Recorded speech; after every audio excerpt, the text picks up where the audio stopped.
शहरातील शासकीय विश्रामगृह आणि परिसरात भटक्या कुत्र्यांचा बेफिकीरपणे मुक्तसंचार सुरू असल्याची गंभीर बाब समोर आली आहे.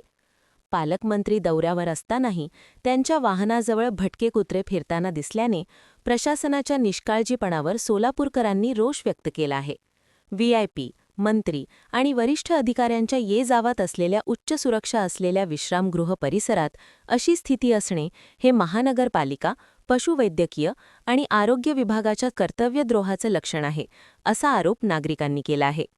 भटक्या कुत्र्यांमुळे चावा, अपघात किंवा अन्य धोक्याची शक्यता असून ही बाब भारतीय न्यायसंहितेनुसार गंभीर दुर्लक्ष आहे.